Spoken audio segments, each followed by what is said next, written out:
Welcome, friend, to this quiet corner of the ancient world.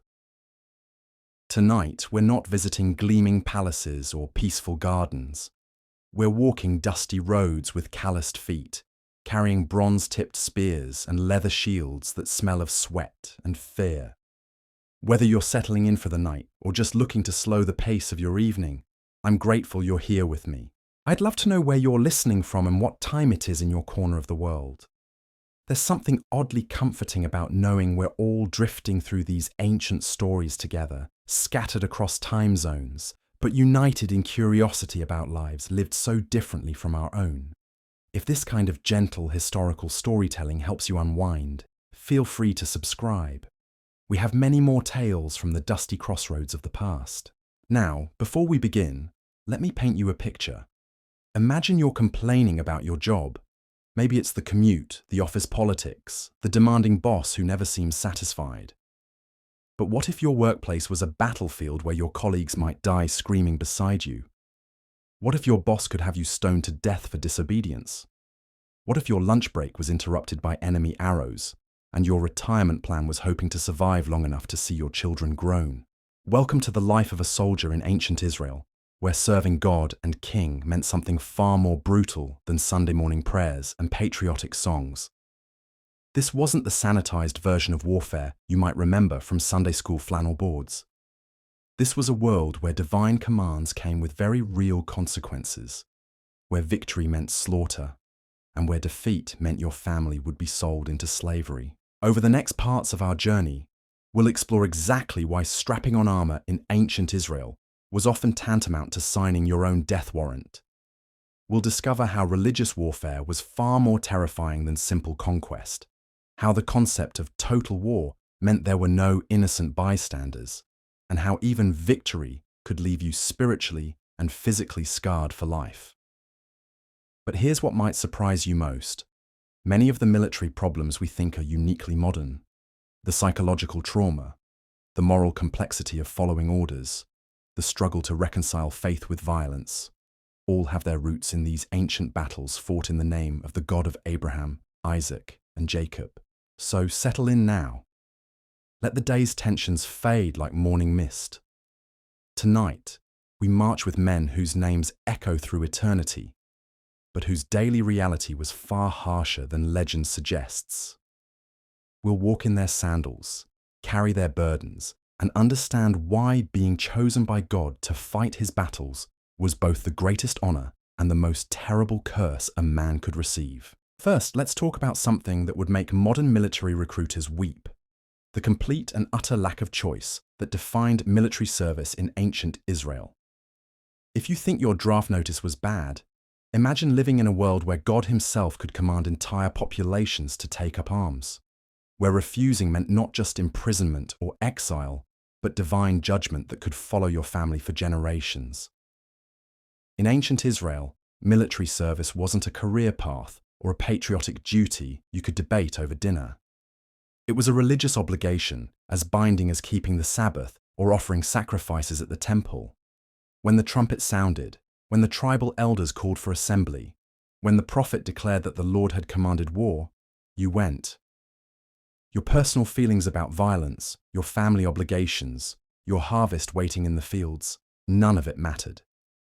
The God who split the Red Sea and toppled the walls of Jericho had spoken, and mortal concerns became irrelevant. Or, consider the average Israelite farmer. Let's call him Joab, tending his barley field near Hebron. He's not a warrior by trade or inclination. He knows how to use a sling to drive off wild animals, how to wield a staff to guide sheep, but his hands are better suited to plowing than killing. Then word comes down from Jerusalem. The Philistines are massing for attack, or the Moabites have raided the eastern settlements, or simply that God has decreed it's time to claim more of the promised land. Joab doesn't get to file for conscientious objector status. There's no deferment for essential agricultural workers.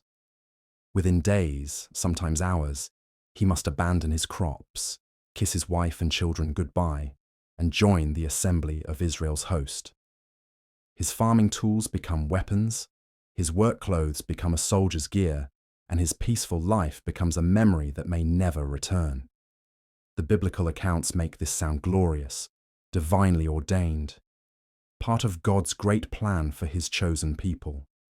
But strip away the theological veneer, and you're looking at a system that could destroy a man's life with a single command. Imagine the terror of that farmer, suddenly thrust into a world where trained warriors from enemy nations wanted to drive bronze-tipped spears through his chest. Imagine his wife, left to tend the harvest alone, wondering if her husband would return whole, broken, or not at all. Even worse was the concept of total war that permeated Israelite military campaigns. This wasn't conquest in the modern sense, where you defeat an army and negotiate terms. This was herem, the ban, a form of warfare so complete and merciless that it would make even hardened modern soldiers pause. When God commanded the total destruction of a people, that meant every man, woman, child, and animal. No prisoners, no slaves, no mercy. The enemy cities weren't just conquered, they were obliterated, their very stones scattered, and their memory cursed. For the ordinary soldier carrying out these commands, the psychological weight was crushing. Modern armies understand that killing takes a toll on the human psyche. They provide training, counseling, rotation schedules to help soldiers cope with the reality of taking life. Ancient Israel had none of this. You were expected to slaughter entire families in the name of the Lord, then return home and resume your peaceful life as if nothing had happened. The account of the conquest of Jericho sounds triumphant in Sunday school retellings. The walls came tumbling down, Joshua's army marched in, victory was complete. But pause for a moment and consider what victory actually meant for the men who had to carry it out.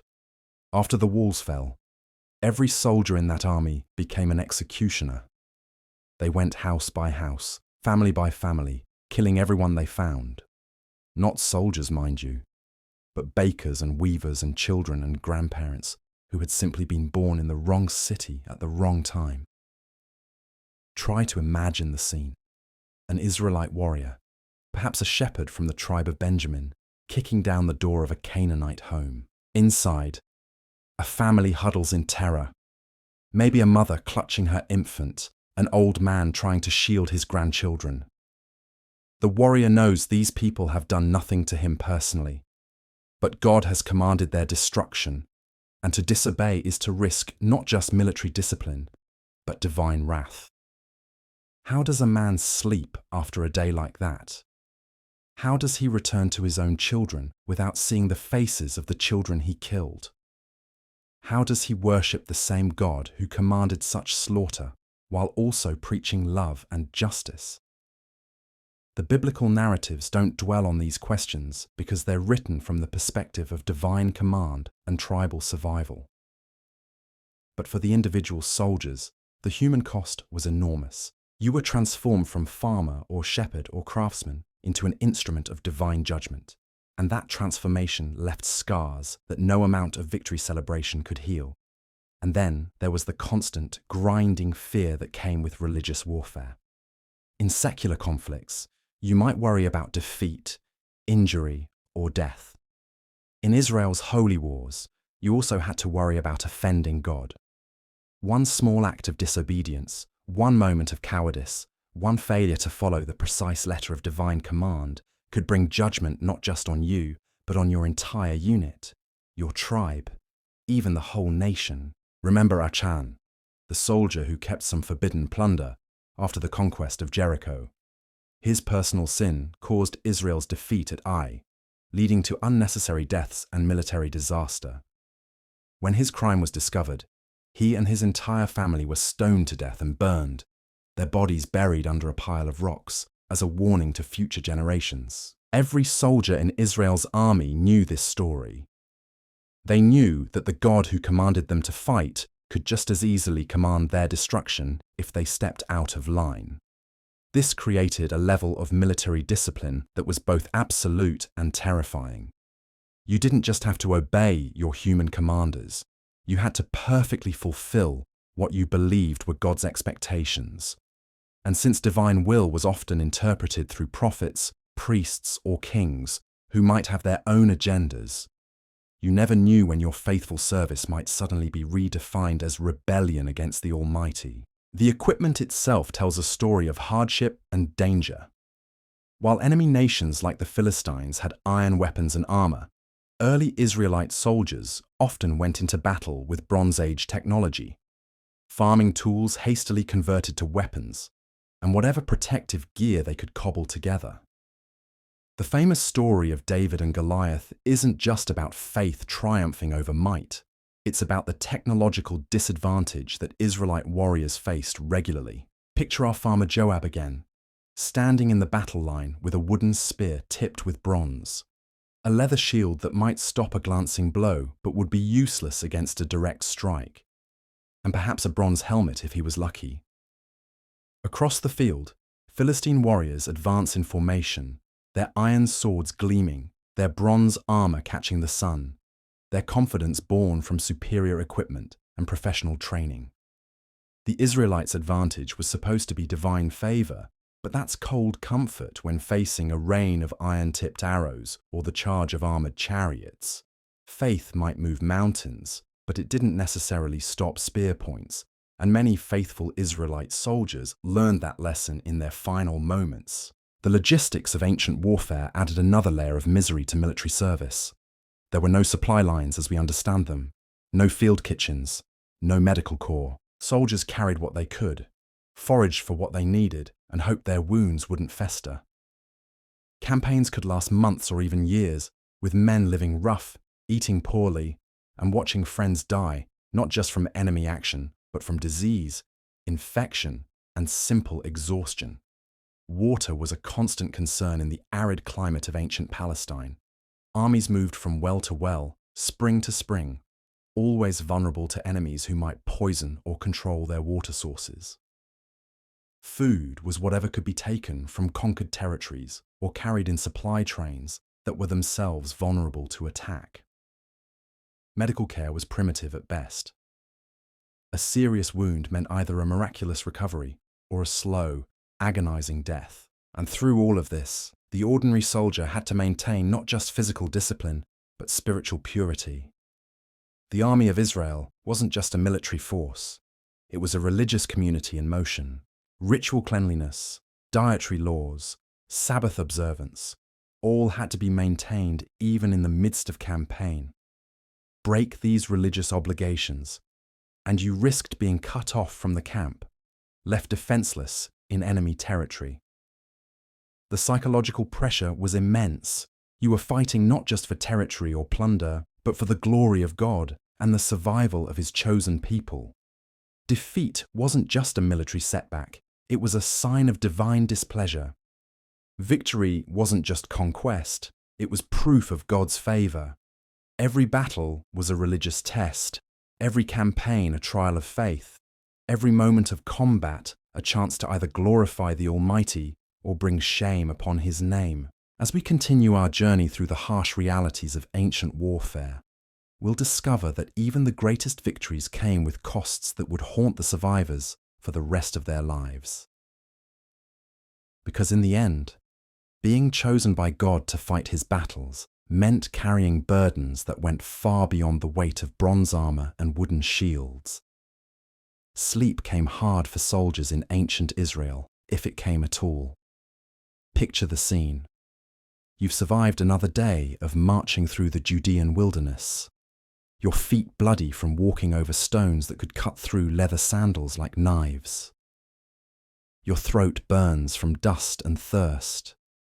Your muscles ache from carrying equipment that seems to grow heavier with each mile, and somewhere in the darkness beyond your campfire, enemy scouts might be watching, waiting for the perfect moment to strike. But physical exhaustion was only part of the torment. The real nightmare was what played behind your closed eyelids when you finally did drift off. The faces of the dead, both enemy and friend, visited soldiers' dreams with relentless persistence. In a world without understanding of what we now call post-traumatic stress, these visitations were often interpreted as spiritual afflictions, signs of divine displeasure or demonic harassment. Consider the aftermath of a typical siege, perhaps the conquest of one of the Canaanite strongholds that dotted the Promised Land like thorns. The biblical accounts focus on God's mighty acts and Israel's obedience, but they don't dwell on what happened to the men who had to execute those divine commands hour by bloody hour, day after day. After the walls were breached and the killing was done, after the last screams had faded and the fires had burned low, the soldiers would gather in their camps to divide the spoils and count the cost. But what spoils were there in a war of total destruction? The gold and silver were often dedicated to God's treasury, forbidden to common soldiers. The livestock were slaughtered as offerings or burned entirely. Even the clothing and household goods might be considered cursed, contaminated by association with the enemies of the Lord. So the warriors returned from battle with little to show for their efforts except scars, memories, and the knowledge that they had faithfully carried out God's will. No pension, no land grants, no material reward for risking their lives in service to the Almighty.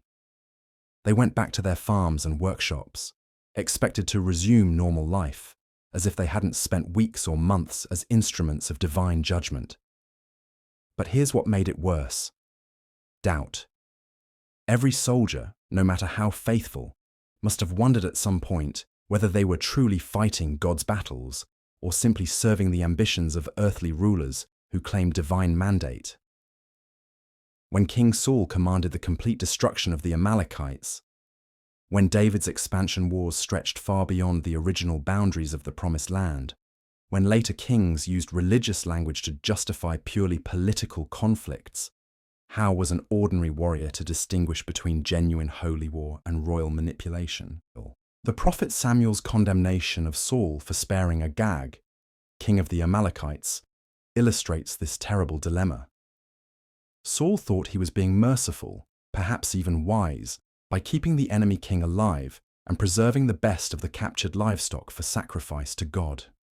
But Samuel declared that to obey is better than sacrifice, and Saul's incomplete obedience cost him his throne and his dynasty. The message was clear: soldiers must follow divine commands exactly, without question or modification, even when those commands seem to contradict other moral principles. Imagine being one of Saul's warriors, watching their king fall from grace because he showed what seemed like reasonable mercy. The lesson was terrifying. There was no room for personal judgment, no space for moral flexibility. You followed orders perfectly, or you risked not just military discipline, but spiritual condemnation. The tribal nature of Israelite society added another layer of complexity to military service. You weren't just fighting as an individual, or even as part of a unified national army. You were representing your tribe, your clan, your family line.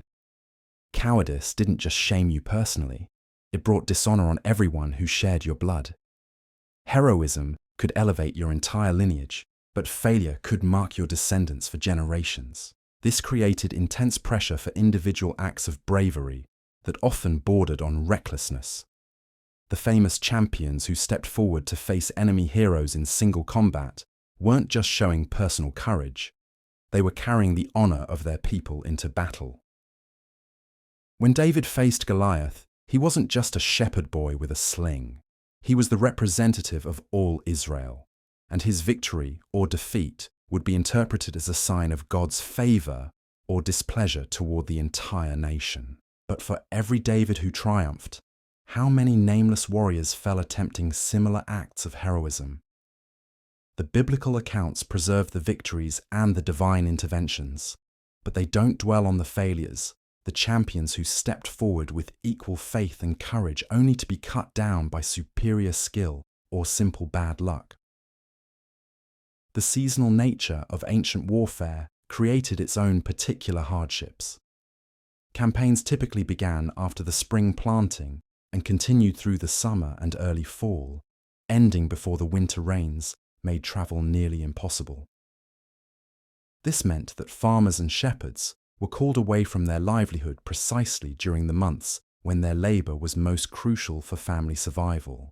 A man might plant his barley in hope and leave for war before the harvest, not knowing whether he would return to find his grain rotting in the fields or his family reduced to begging.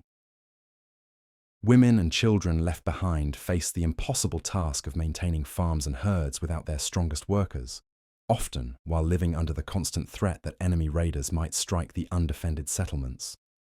The economics of military service were particularly brutal for common soldiers. Unlike professional armies that might offer regular pay and the prospect of plunder, Israel's tribal levies received little compensation for their service. The religious nature of their warfare meant that most spoils were either destroyed as offerings to God or reserved for the priesthood and the royal treasury. A warrior might spend months in service, risk his life repeatedly, see his friends die beside him, and return home poorer than when he left. Even the promise of land inheritance that motivated some conflicts was largely illusory for ordinary soldiers. The choicest territories went to tribal leaders and their supporters. Common warriors might receive small plots in marginal areas, rocky hillsides or desert fringes that required backbreaking labor to make productive. The milk and honey of the Promised Land flowed more readily for some than for others. The role of prophets in military affairs created another source of stress and uncertainty for soldiers. Unlike modern armies where orders flow down through clear chains of command, Israel's forces operated under a complex system where divine will could be communicated through various prophetic voices that didn't always agree with each other or with royal policy. A campaign might begin with one prophet's blessing, only to have another holy man appear with contrary instructions. Soldiers found themselves caught between competing claims of divine authority, never certain whether they were following God's true will or being led astray by false prophets. The penalty for backing the wrong prophetic voice could be severe, ranging from military disaster to spiritual judgment. The story of Ahab's war against Syria illustrates this confusion perfectly. The king consulted 400 prophets who promised victory, but Micaiah, the lone dissenting voice, warned of defeat and death. Ahab chose to believe the majority, disguised himself for battle, and was killed anyway when a random arrow found the gap in his armor. His soldiers, who had followed their king into what they believed was a divinely blessed campaign, found themselves leaderless and defeated because they had trusted the wrong prophetic counsel. Medical care, or the lack thereof, represented another dimension of suffering for ancient warriors. Battle wounds that modern military medicine could easily treat became death sentences in the ancient world. A broken bone might never heal properly, leaving a warrior permanently disabled. Infected cuts could lead to gangrene and amputation or death. Even minor injuries could end a fighting man's career if they became chronic sources of pain and weakness. The psychological impact of permanent disability was particularly harsh in a society where physical strength determined social status and economic prospects. A warrior who lost the use of an arm or leg didn't just lose his military career. He lost his ability to farm effectively, his standing in the community, his prospects for marriage or maintaining a family.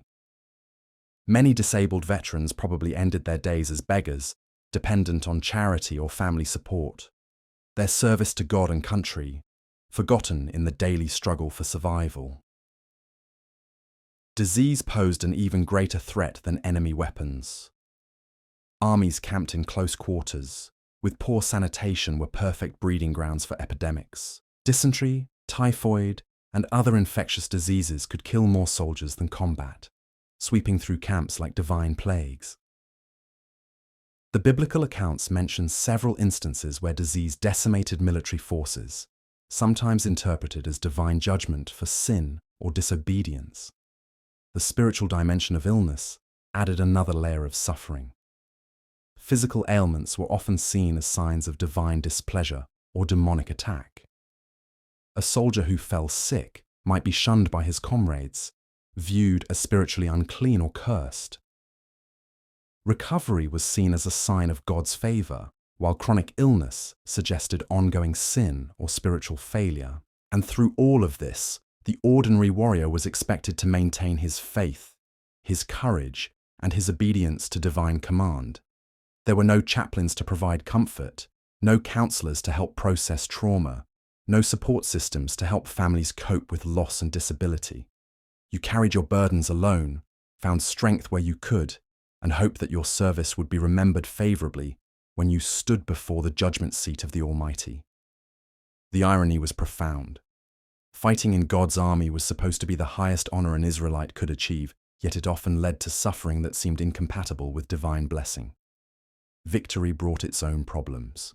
Defeat brought obvious disaster, and survival often meant carrying invisible wounds that never fully healed. As we'll discover in our continuing journey, even the most faithful warriors found themselves questioning whether the cost of serving the Lord of hosts was worth the price they paid in blood, sweat, and sleepless nights, haunted by the ghosts of battles past. Perhaps the most crushing aspect of military service in ancient Israel was the realization that victory and defeat were equally devastating, just in different ways. Modern soldiers at least have the comfort of knowing that their sacrifice serves some tangible political purpose, that territory gained or enemies defeated might translate into lasting peace or prosperity for their people. But for the warriors of ancient Israel, success in battle often meant nothing more than the privilege of marching toward the next divinely mandated slaughter. Consider what happened after the great victories that echo through biblical history. The conquest of Canaan didn't bring peace. It brought generations of guerrilla warfare as surviving enemy populations hid in caves and mountains, launching raids against Israelite settlements. David's expansion of the kingdom didn't create lasting security. It generated new enemies who would plague Solomon's reign and ultimately tear the united monarchy apart after his death. Every triumph simply set the stage for the next conflict, the next call to arms, the next generation of young men who would learn to kill in God's name. The veterans of these campaigns returned to their villages, carrying knowledge that couldn't be shared with those who hadn't seen battle. How do you explain to your wife why you wake up screaming in the night? How do you tell your children why you flinch when they run toward you too quickly? How do you participate in harvest festivals and wedding celebrations when your mind keeps drifting back to the smell of burning cities and the sound of dying men calling for their mothers? The community rituals that were supposed to provide spiritual cleansing after warfare, the ceremonial washing, the sacrificial offerings, the purification rites, might remove ritual contamination, but they couldn't wash away the stains on a warrior's soul. You could be declared ceremonially clean according to the law while still feeling spiritually filthy from the things you had done in God's name. And then there were the questions that had no answers. Why did God command the total destruction of some enemies while allowing others to become tributary states? Why were some wars fought with miraculous divine intervention while others required brutal, costly human effort? Why did faithful warriors die while cowards lived? Why did some veterans return home whole while others came back broken in body and spirit? The theological framework of ancient Israel provided explanations for these inconsistencies. Divine will was mysterious, human understanding was limited, all things worked together for God's purposes. But these answers rang hollow when you were burying friends who had died following those same mysterious commands. Faith might sustain you through the worst moments of battle, but it couldn't eliminate the fundamental tragedy of a system that required good men to do terrible things. The aging process was particularly cruel for former soldiers. Bodies that had been pushed beyond their limits in youth broke down earlier and more completely than those of men who had lived peaceful lives.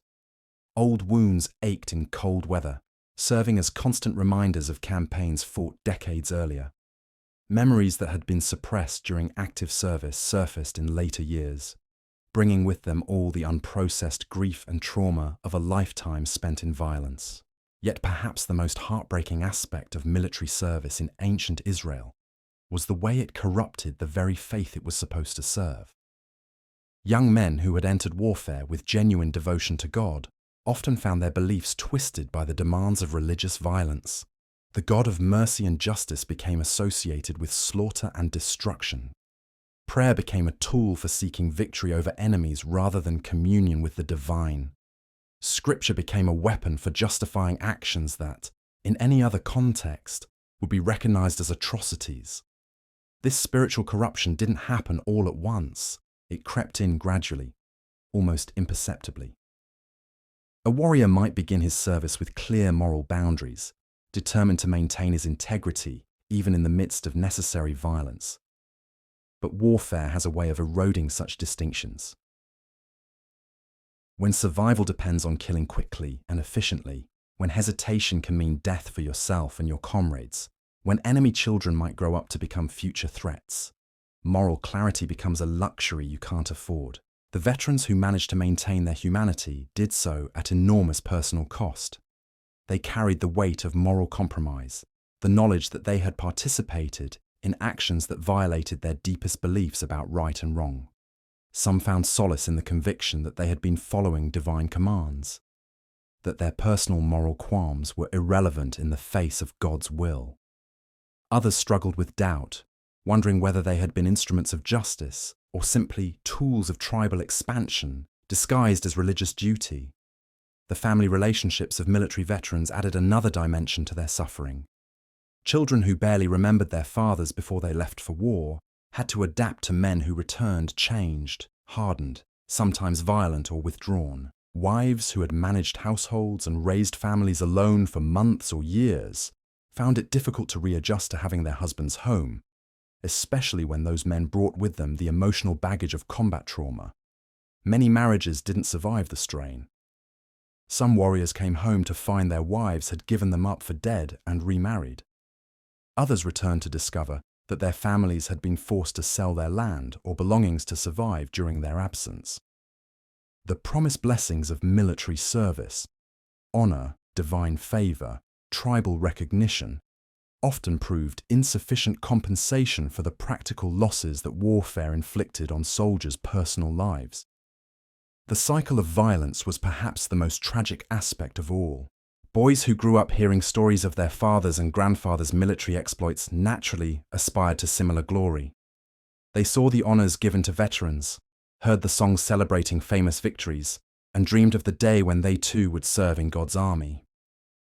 What they didn't see were the nightmares, the broken relationships, the spiritual struggles that lay behind the heroic facade. And so each generation produced new warriors who would learn the same bitter lessons their predecessors had learned. That warfare in God's name was still warfare, with all its attendant horrors. That divine commands didn't eliminate human suffering. That victory and defeat were both forms of loss when measured against the cost in human souls.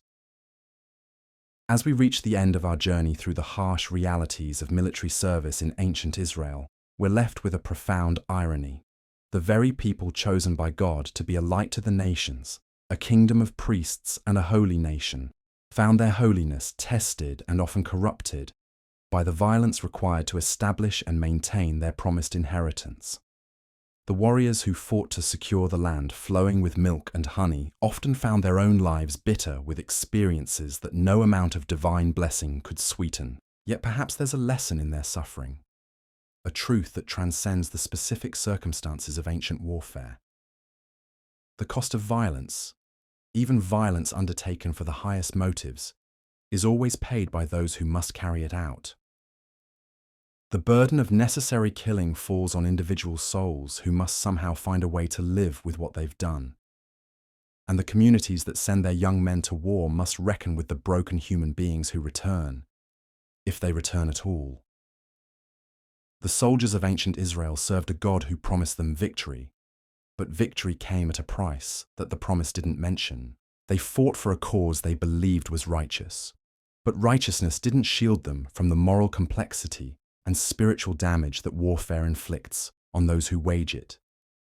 They answered the call to holy war, but discovered that even holy wars are fought by fallible human beings who bleed, who doubt, who suffer, and who carry the weight of their actions long after the trumpets have fallen silent.